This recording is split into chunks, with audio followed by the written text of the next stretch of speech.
Guys match খেলার সময় হঠাৎ আমার টিমমেটদের ভিতরে আমাকে নিয়ে সন্দেহ হয় যে আমি রিয়েল নাকি ফেক এটা নিয়ে। এই তো অরিজিনাল না মুন্না ভাই। এটা রিয়েল মুন্নাটা নাকি বলত নাকি? তো তাদের এমন তর্ক বিতর্কের ভিতরে আমি ডাবল উডপেকার পেয়ে যাই। এরপর এনিমিগুলো হয়তো আমাকে ফেক ভাবছিল, যে জন্য খুব বেশি কনফিডেন্স নিয়ে রাশ করতেছে।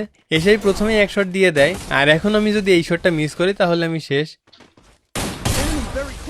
তুই এটাকে মারবার সামনে দুইটা ফ্রি কিল চুরি করছিলাম, কিন্তু হঠাৎ মনে হলো ডান দিক থেকে কোনো এনিমি হয়তো রাশ করতেছে, যে জন্য তাড়াতাড়ি পজিশন চেঞ্জ করি। আর দেখি হ্যাঁ সত্যি ও চুপি চুপি মারার জন্য আসছিল। আর আপনারা খেয়াল করছেন কিনা জানি না, আমি কিন্তু পিকেতে একাই ফাইট করছি। আর সামনের এনিমিগুলো কি বট মনে হচ্ছে? তাহলে এখানে একটা এনিমির কাজ দেখায়। এনিমিটা ওই দূর থেকে আমারে দেখছে, এরপর সে কিভাবে রাশ করে দেখেন। চারপাশে যত এনিমি থাক ওর টার্গেট হলাম আমি।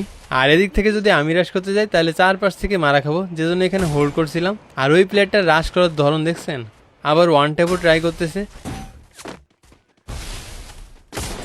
এরপর যখনই বুঝলাম আমি অন্য সাইড থেকে ড্যামেজ খাচ্ছি, ওর সাথে সাথে রাশ করে দেয়। এরপর কি হয় দেখেন,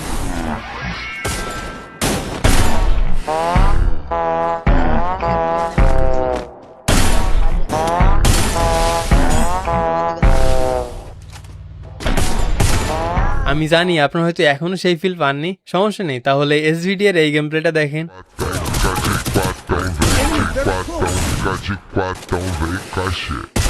Skill on cooldown. লে